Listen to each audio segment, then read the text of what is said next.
Bom dia, meus queridos, graça e paz do Senhor. Hoje é domingo e hoje nós estamos aqui para estudar mais uma lição da nossa escola bíblica dominical e que o Senhor esteja nos abençoando, nos dando sabedoria e entendimento para compreender a sua palavra. Nosso estudo de hoje está baseado em Tiago 5, de 1 a 8, a fé e a opressão. É a lição de número 5 da nossa revista Palavra e Vida. O texto base desta lição é bem atual.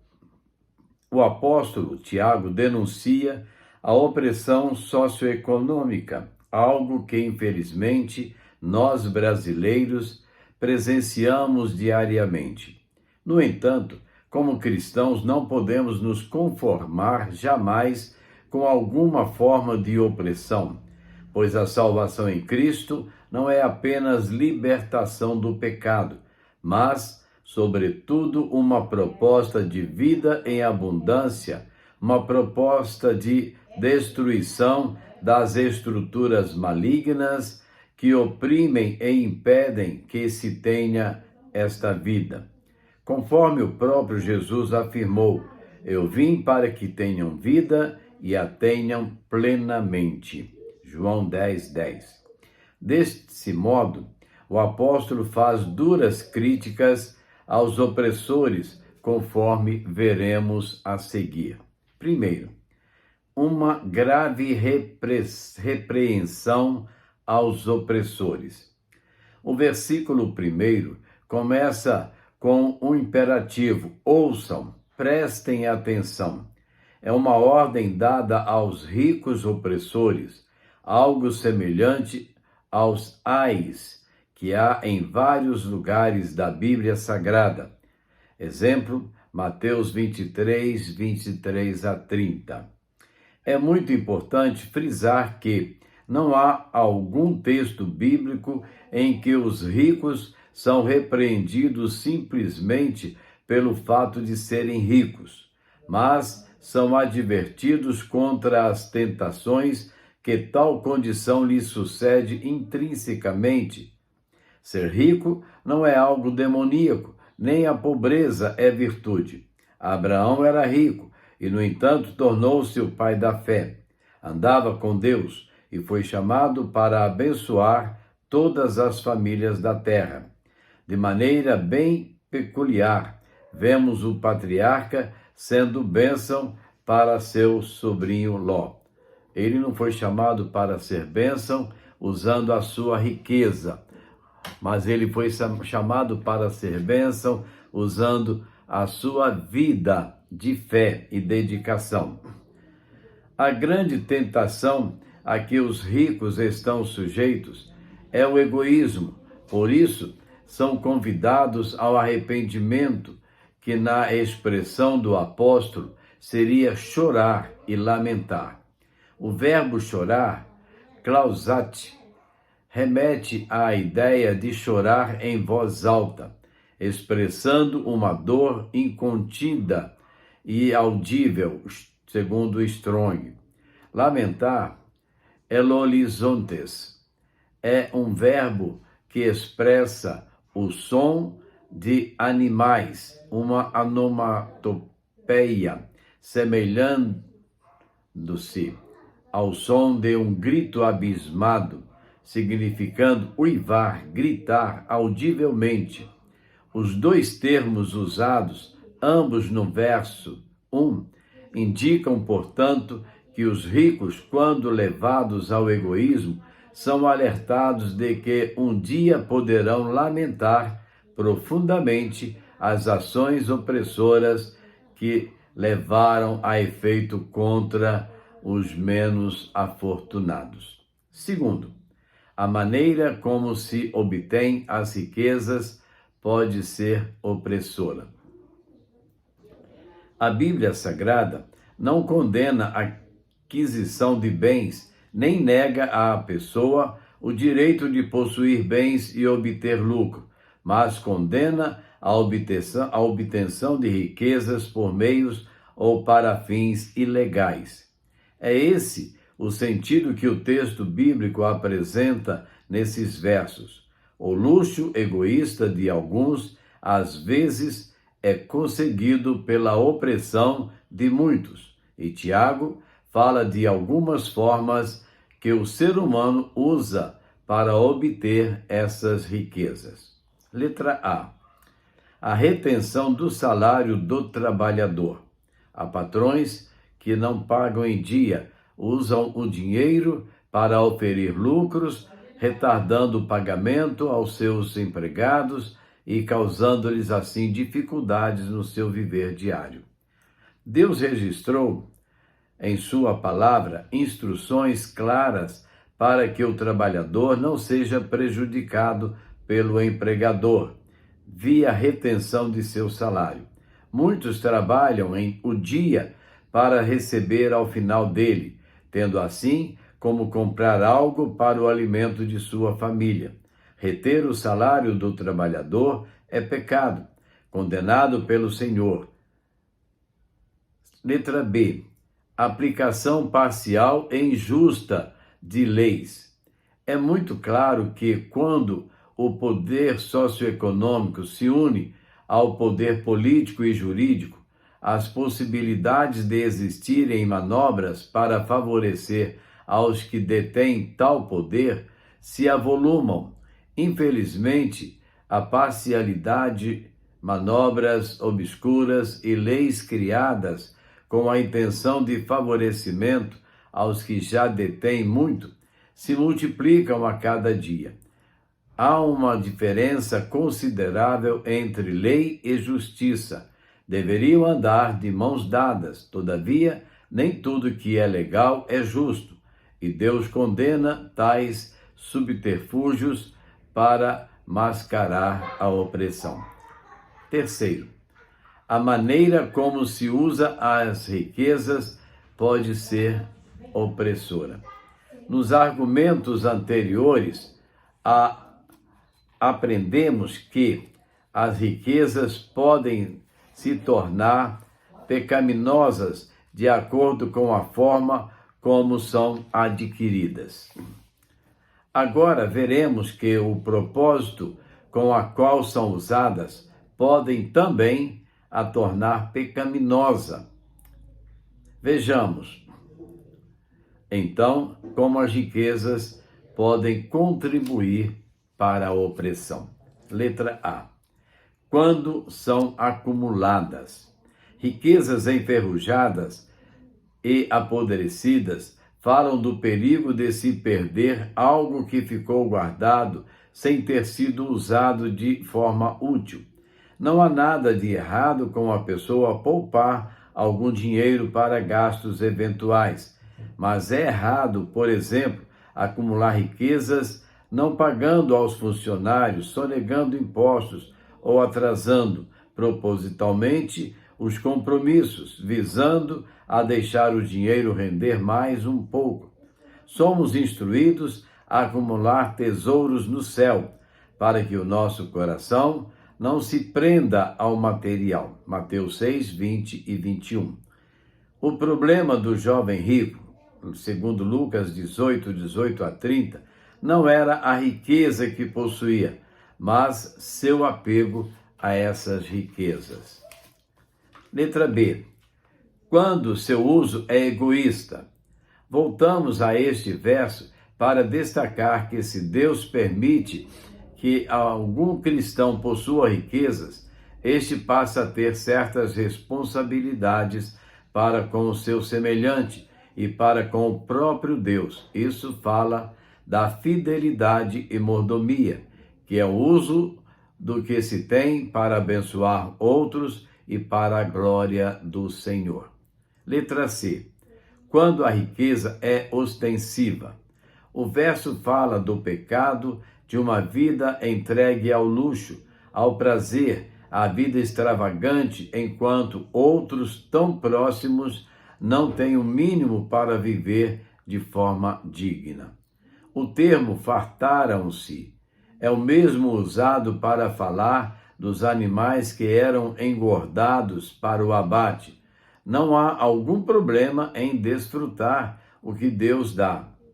Mas é perigoso, viver de forma extravagante, enquanto outros poucos ou nada têm. Ao cristão não cabe um estilo de vida egoísta, pois há muitas pessoas passando por necessidades ao seu redor. Quarto, futilidade da riqueza. Um grande problema do acúmulo de riquezas é que a pessoa que a tem pode começar a compreender que está segura nesta vida, mas não é dessa forma que Deus entende. Chorem e lamentem-se, tendo em vista a miséria que lhes sobrevirá. Esta passagem é um alerta duro àqueles que depositam confiança nas posses materiais, sem perceber sua futilidade. O apóstolo Tiago passa então a ensinar sobre os motivos deste alerta. Letra A. Riquezas passam. Passam porque ou elas nos deixam ou nós as deixamos. Contudo, dizer que nunca vi um caminhão de mudanças, nem num cortejo fúnebre, levando os pertences do falecido. Bens materiais desaparecem, apodrecem. Roupas caríssimas podem ser corroídas pela traça, da mesma forma que uma roupa bem simples. Um carrão importado pode ser roubado, enferruja ou estraga num acidente, como qualquer carro básico. Alimentos acumulados podem apodrecer. O mercado financeiro oscila todos os dias. A moeda dólar sobe e desce. Enfim, as riquezas passam. É certo que o dinheiro pode pagar o melhor médico ou os melhores remédios, mas não compra a saúde. Pode comprar a companhia, mas não compra o amigo. A sabedoria bíblica nos ensina: não esgote suas forças tentando ficar rico. Tenha bom senso. As riquezas desaparecem assim que você as contempla.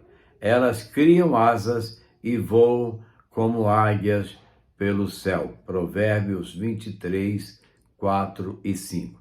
Letra B. Riquezas podem corromper o caráter. O ouro e a prata de vocês enferrujaram, e a ferrugem deles testemunhará contra vocês, e como fogo lhes devorará a carne. Observem o verbo devorar. Comer e devorar são de intensidades diferentes. A ideia que o texto nos dá é assim como um fogo devora o que está sendo queimado. O apego às riquezas pode devorar a vida de uma pessoa, acabar com ela, seus valores, seu caráter. Certamente, muitas pessoas podem se lembrar das denúncias envolvendo autoridades, um enconchavo com diferentes pessoas, solapando, desviando verbas públicas para enriquecimento pessoal. Outras aceitando suborno para oferecer e receber vantagens em licitações, etc. Eis o alerta da sabedoria. Cuidado, que ninguém o seduza com riquezas. Não se deixe desviar por suborno, por maior que este seja. Acaso a sua riqueza, ou mesmo todos os seus grandes esforços, dariam a você apoio e alívio da aflição? João 36, 18 e 19. Letra C. O juízo divino contra a opressão. O julgamento dos opressores é mostrado pelo apóstolo Tiago como possibilidade nesta vida, pela deterioração dos bens e corrupção do caráter, e como certeza em relação ao futuro, julgamento divino. No verso 9, ele alerta: o juiz está à porta. Ironicamente, as riquezas deterioradas e o salário retido dos trabalhadores servirão de testemunhas contra os opressores diante do julgamento de Deus. É bom ter as coisas que o dinheiro pode comprar, desde que também tenhamos o que o dinheiro não pode comprar. De que adianta ter uma mansão se ela não é um lar? De que adianta uma aliança de brilhantes quando não há amor? O apóstolo não condena as riquezas, nem os ricos. Antes, condena o uso das suas riquezas como armas, não como instrumento de edificação. Frequentemente ouvimos que o dinheiro fala mais alto. Todavia, o que ele falará sobre cada ser humano no dia do julgamento? O que será? Conclusão: o mundo não é justo e às vezes também agimos de forma injusta. A Bíblia Sagrada afirma: sempre haverá pobres na terra. Portanto, eu lhe ordeno que abra o coração para o seu irmão israelita, tanto para o pobre como para o necessitado de sua terra. Deuteronômio 15:11. Percebam que o texto expõe que é inevitável a diferença econômica, mas preconiza que os mais abastados devem ser liberais em atender e ajustar os que têm falta. Não deveria haver miséria, falta de moradia, gente pegando comida no lixo e tantas outras consequências da ganância opressora. No entanto, o pecado deturpa tudo e nós, como cristãos, não estamos imunes à insensibilidade, ao sofrimento de nosso próximo. Que Deus nos livre de ficarmos alheios aos que sofrem e carecem do vestir, do alimentar, do ter uma vida digna.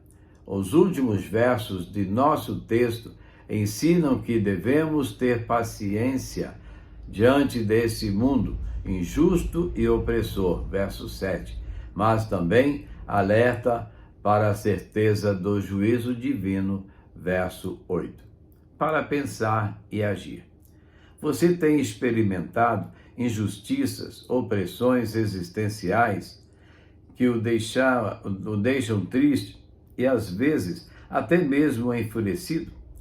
Como este estudo o ajuda a encarar esta situação? Você tem sido agraciado por Deus com bens materiais? O que você tem feito desses bens? Formas de honrar a Deus com seus bens: dizimar, ofertar, participar do sustento missionário, ajudar alguém que não tem o que vestir, o que comer. Precisamos ser proativos no clamor e ação por justiça. Não fica bem aos cristãos saquear, participar de protestos violentos, mas podemos fazer muito com nossas orações e ações para que a justiça se estabeleça e a opressão não domine. Amém? Vamos orar? Nosso Deus e Pai, damos-te graças, Senhor, porque a tua palavra nos fala diretamente e claramente. Que nós possamos, Deus, aprender a seguir os teus ensinamentos, aprender a seguir, ó Deus, a direção dada pelo Senhor através da tua palavra. Ajuda-nos, Deus, a sermos mais cooperadores, mais participantes e a nunca nos deixarmos envolver pela opressão, pelo mal. Fica conosco, Deus. Abençoa as nossas vidas. Ajuda-nos. Esteja conosco a cada momento, nos livrando do mal que vem nos oprimir diariamente. E que sejamos bons mordomos do Senhor, bons mordomos de Cristo, como diz o cântico. Somos mordomos de Cristo. servos do bom Salvador. Fica conosco, Deus. Dá-nos um dia de paz e de bênção. É a nossa oração que fazemos no nome de Jesus Cristo. Amém. Vamos continuar louvando ao Senhor.